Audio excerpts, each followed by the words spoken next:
ကြောက်စရာကောင်းတဲ့သီလရှင်တစ်ပါးကပုံမှန်မဟုတ်တဲ့ကလေးတွေကိုကြောက်စရာကောင်းတဲ့ပုံမြင်ပြောပြဖို့အတွက်စတင်နေခဲ့ပါတယ်။ဒါရတဲ့နေ့လေးတစ်နေ့မှာတော့ပန်းချံထဲမှာကလေးတွေစော့ကစားနေခဲ့ကြပြီးကလေးအများစုကတော့လာတိုဆိုတဲ့ကစားစရာနဲ့စော့နေခဲ့ကြပါတယ်။အဲ့ဒီပန်းချံထဲမှာတော့ကလေးမလေးနှစ်ယောက်ကလည်းပျော်ပွဲစားထက်တဲ့ပုံစံလေးနဲ့ပန်းချံမှာအနားယူနေခဲ့ကြပါတယ်။ဒီလိုနဲ့နီနာဆိုတဲ့ကလေးမလေးကငါတို့ဒီလိုပန်းချံထဲမှာပျော်ပွဲစားထွက်ရတာအရန်ပျော်ဖို့ကောင်းတယ်နော်။နောက်တစ်ခါထက်လာဖြင့်ငါတို့စားဖို့အတွက်ကိမ်မုံလောက်ခဲ့မယ်လို့သူ့တငယ်ချင်းအီချာကိုပြောလိုက်ပါတယ်။အီချာကတော့ပျော်ဖို့တော့ကောင်းပါတယ်တငယ်ချင်းရဲ့။ဒါပေမဲ့လည်းအဲ့ဒီကလေးတွေစောင့်နေတာအယံမနာကြီးလို့နဲ့သူတို့တွေကအချိန်တိုင်းလိုဒီပန်းချံထဲမှာအဲ့ဒီလာတိုအမြဲတမ်းစောင့်နေကြတာဆိုပြီးပြန်ပြောလိုက်တယ်။နီနာကလည်းဟုတ်ပ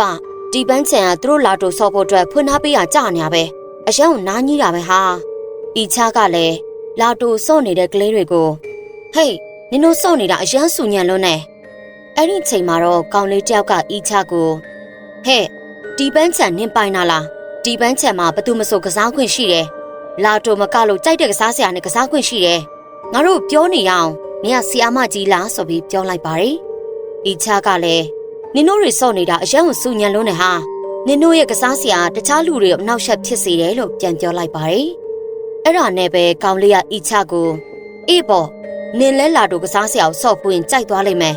နင်လည်းစော့ကြည့်ပြီးမှအရန်စော့လို့ကောင်းပါတယ်ဆိုပြီးဖြစ်သွားလိမ့်မယ်။မြင်လားလာတိုကအရန်စော့လို့ကောင်းတာပဲလို့ပြန်ပြောခဲ့ပါတယ်။ဒီလိုနဲ့အီချလည်းပန်းချံမှာမနေချင်တော့တာကြောင့်နီနာကိုငါအိတ်ချင်တယ်လို့ဖြစ်နေလို့ဒီနေ့တော့တလောက်နဲ့ပဲပြန်ကြရအောင်နော်။အိမ်စာလုပ်ဖို့လည်းမမေ့နဲ့အောင်။အိမ်စာမပြီးရင်မနှက်ဖြန်ဆီယမရိုက်တာခံရမယ်လို့ပြောလိုက်ပါတယ်။နီနာကလည်းအဲ့ဒါဆိုလဲပြန်ကြမယ်လေ။နောက်မှထပ်တွေ့ကြမယ်တကယ်ချင်းရေ။ပန်းပိုင်အီချဆိုပြီးနှုတ်ဆက်လိုက်ပါတယ်။အီချလည်းနီနာကိုလမ်းမှာကျူးဆိုင်ပြန်ဖို့မှားလိုက်ပြီး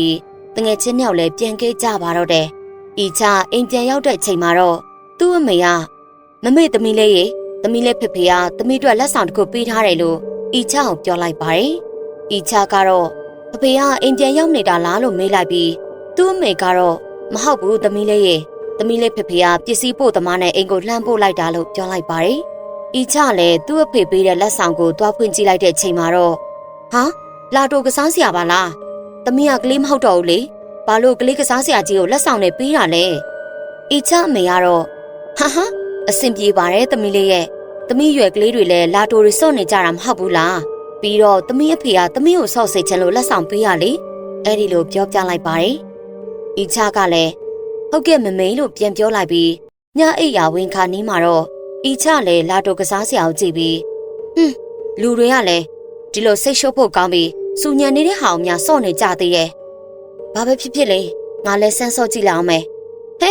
အရင်စော့လို့ကောင်းတာပဲ။ပျော်ဖို့လည်းကောင်းတယ်။အဲ့ဒီချိန်မှာတော့အီချရဲ့အမေကအခန်းထဲဝင်လာခဲ့ပြီးအစောကတော့ကလေးကစားစရာလို့ပြောပြီးအခုကျတော့လာတိုစော့ရင်းနဲ့ပျော်နေလိုက်တာများကြည့်လိုက်ပါအောင်ကွယ်လို့ပြောလိုက်ပြီးအီချကတော့ဘာကိစ္စရှိလို့လဲမမေလို့မေးလိုက်ပါတယ်။အီချအမေကတော့ဘာကိစ္စမှမရှိပါဘူးသမီးလေးရဲ့စော့နေတာရက်ပြီးအိမ်စာလုပ်တော့လေအဲ့ဒီလိုပြောလိုက်ပြီးအီချာကလည်းဟုတ်ကဲ့ပါမမေလို့ပြောကစော့တာကိုရပ်လိုက်ပါတယ်မနက်ကျောင်းရောက်တဲ့ချိန်မှာတော့အီချာကဟိတ်တငယ်ချင်းငါဖေရလေငါ့ကိုလာတိုကစားစရာကိုလက်ဆောင်ပေးထားတယ်ငါစော့ကြည့်တာအရင်လေးစော့လို့ကောင်းတယ်ပျော်ဖို့လည်းကောင်းတယ်နီနာကိုပြောပြလိုက်ပါတယ်နီနာကတော့ဟာနေကငါတို့နဲ့ပေါင်းနေပြီးတော့အဲ့လိုကလေးကစားစရာတွေနဲ့စော့နေတော့လားနေကအဲ့လိုကစားစရာနဲ့စော့ရမယ့်အရွယ်မဟုတ်တော့ဘူးလေအဲ့ဒီလိုပြန်ပြောတော့အီချာကတော့အေးပါတငယ်ချင်းရဲ့ငါလည်းလာတိုစော့ရတာအဲ့လောက်ကြီးမကြိုက်ပါဘူးစိတ်မပူပါနဲ့လို့ပြောလိုက်ပါတယ်အီချာတို့ကျောင်းသားမှာလည်းကလေးတော်တော်များများကလာတိုကိုပဲအချိန်တိုင်းစော့နေခဲ့ကြပြီးစူညံနေခဲ့တာပေါ့နီနာကတခြားကျောင်းသားတွေကိုသူတို့တွေကကျောင်းမတောင်လာတိုအချိန်တိုင်းစော့နေကြတယ်အရန်စူညံပြီးစိတ်ရှုပ်ဖို့အရန်ကောင်းတယ်လို့ပြောနေခဲ့ပါတယ်ဒီလိုနဲ့ပဲကျောင်းဆင်းချိန်မှာအီချာတို့တငယ်ချင်းတွေအတူတူပြန်ခဲ့ကြပြီးလမ်းကတနေရာမှာတော့ဈေးတဲ့တယောက်ကလာတိုကစားစရာကိုအလကားပေးနေတယ်နော်ကြိုက်တဲ့အရာရွေးပြီးအလကားယူသွားကြနော်လို့အော်ပြောနေခဲ့ပါတယ်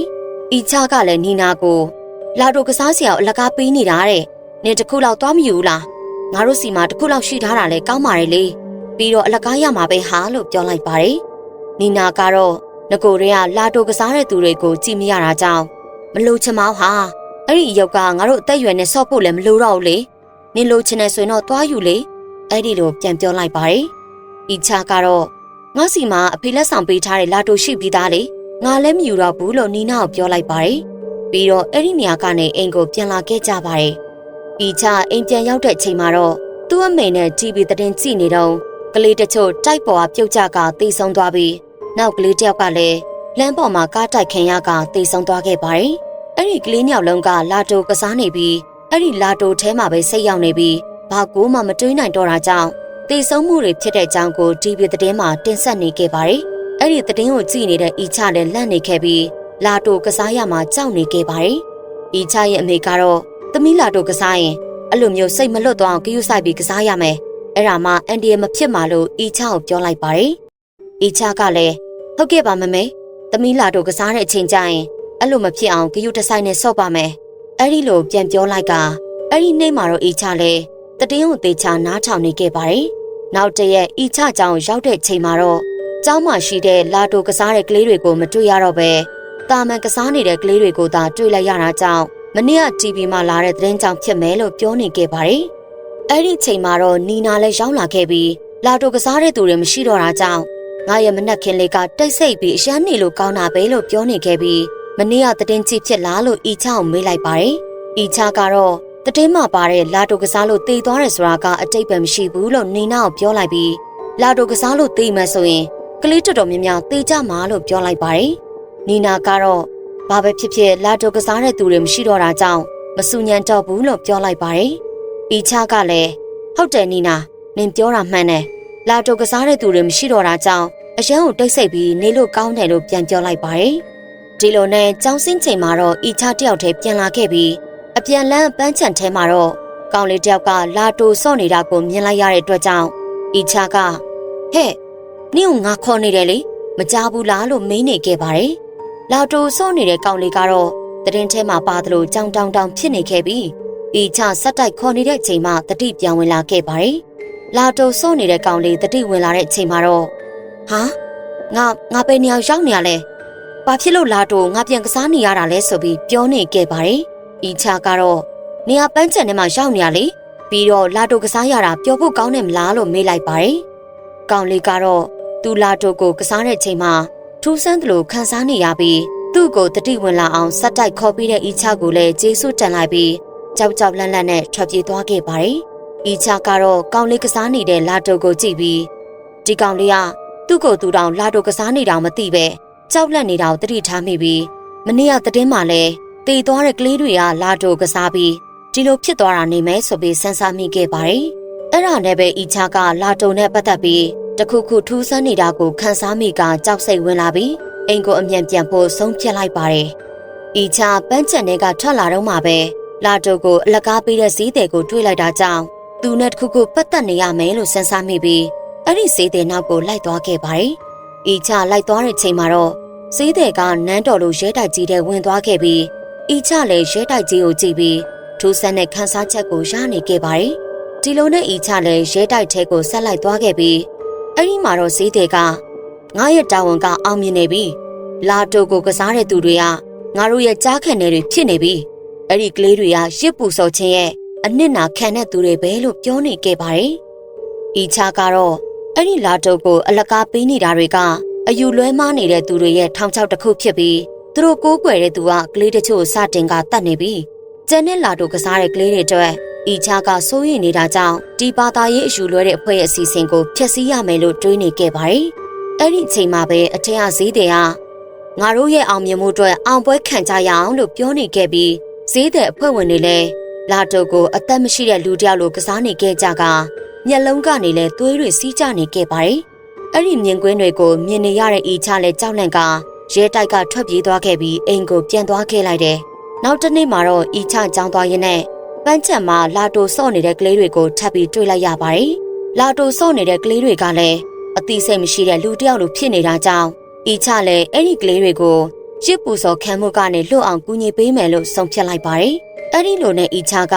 လာတိုစော့နေတဲ့ကလေးတွေကိုအော်ခေါ်နေပေမဲ့တရားမှစကားပြန်မပြောတာကြောင့်စော့နေတဲ့လာတိုတွေကိုယူလိုက်ပါတယ်။အီချလာတိုကိုယူလိုက်ပြီးမကြခင်မှာတော့ကလေးတွေကအသိစိတ်ဝင်လာပြီးငါတို့ပဲနေအောင်ရောက်နေတာလေလို့ကြောက်လန့်တကြားနဲ့ပြောနေခဲ့ပါတယ်။အီချကလည်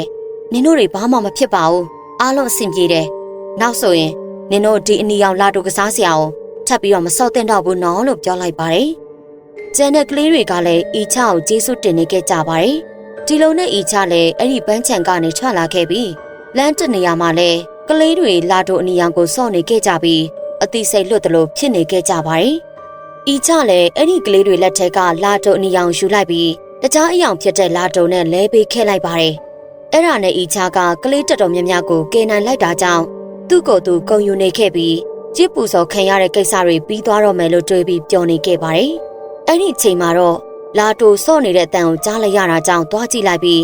စော့နေတဲ့သူကတော့လာတိုကိုအယမ်းမုန်းပါတယ်ဆိုတော့သူ့ရဲ့တငယ်ချင်းနီနာဖြစ်နေခဲ့ပါတယ်။အီချလည်းနီနာကိုဆက်တိုက်ခေါ်နေပေမဲ့နီနာကအသိစိတ်ပြန်မဝင်တာကြောင့်နီနာလက်ထဲကလာတိုအနီအောင်ယူလိုက်ပြီးတခြားအယောင်နဲ့လဲပေးလိုက်ပါတယ်။မကြခင်မှာတော့နီနာကတတိဝင်လာခဲ့ပြီးငါပဲရောက်ညာလဲဆိုပြီးပြောနေခဲ့ပါတယ်။ဒီလိုနဲ့ညဘက်မှာတော့အီချနဲ့နီနာတို့နှစ်ယောက်ကအနီရောင်လာတိုတွေကိုစုပြီးမီးရှို့လိုက်ကြပါတယ်။မီးရှို့နေတဲ့အချိန်မှာတော့နီနာကငါလာတိုစော့နေတဲ့အချိန်မှာဘာတွေဖြစ်ပျက်သွားလဲဆိုတာမသိတော့ပဲအသိစိတ်လွတ်တယ်လို့ဖြစ်နေခဲ့ပြီးဘာမှမသိတော့တဲ့အချိန်မှာနေကငါ့ကိုတတိဝင်အောင်လှုပ်ပေးလိုက်တာပဲ။အီချကိုပြောပြနေခဲ့ပါတယ်။အီချကတော့အဲ့ဒီလာတိုအနီရောင်တွေကိုကိုကျိုးတစ်ခုပဲကြည်တက်တဲ့လူအချို့တွေကတမင်ဖြတ်နေတာဖြစ်ပြီးအနီရောင်လာတိုကိုစော့နေတဲ့ကလေးတွေကသူတို့ကိုးကွယ်တဲ့သူကိုရှစ်ပူစော်ဖို့အတွက်ပဲဆိုတာကိုနီနာကိုရှင်းပြလိုက်တယ်။နီနာလည်းသူ့ကိုတတိဝင်လောက်လုပ်ပေးတဲ့အတွက်အီချကိုအရင်ကျေးဇူးတင်တဲ့အကြောင်းပြောနေခဲ့ပါတယ်။နောက်တစ်နေ့မှာတော့ပန်းချန်ထဲမှာလာတိုအနီရောင်နဲ့စော့နေတဲ့သူတွေမရှိတော့တာကြောင့်အီချနဲ့နီနာတို့လည်းစိတ်အေးသွားခဲ့ရကပန်းချန်မှာအပန်းဖြစ်နေခဲ့ကြပါတယ်။အဲ့ဒီချိန်မှာတော့ဖုန်းသုံးနေတဲ့ကောင်လေးကလာတိုကစားနေတဲ့သူတွေကိုစူညံနေလို့ဆိုပြီးပြောနေခဲ့ပါတယ်။အဲ့ဒါကိုမြင်တဲ့အီချတို့နှစ်ယောက်ကကောင်လေးစီကိုရောက်လာခဲ့ပြီးအီချကလာတိုကစားနေတဲ့သူတွေကအဆင်ပြေပါတယ်။ငါတို့လည်းအရင်ကနေ့လိုပဲလာတိုကစားတဲ့သူတွေကိုကြည့်မရဘူး။အခုတော့ငါတို့လည်းလာတိုကစားနေပြီလို့ပြောလိုက်ကကောင်လေးကိုလာတိုတစ်ခုပေးလိုက်ပါတယ်။ဒီလိုနဲ့အီချနဲ့နီနာတို့လည်းပန်းချန်ထဲမှာလာတိုကိုပျော်ရွှင်စွာကစားနေရင်းနဲ့သီလရှင်ပြောပြနေတဲ့ပုံပြင်လေးကလည်းပြီးဆုံးသွားခဲ့ပါတယ်ရှင်။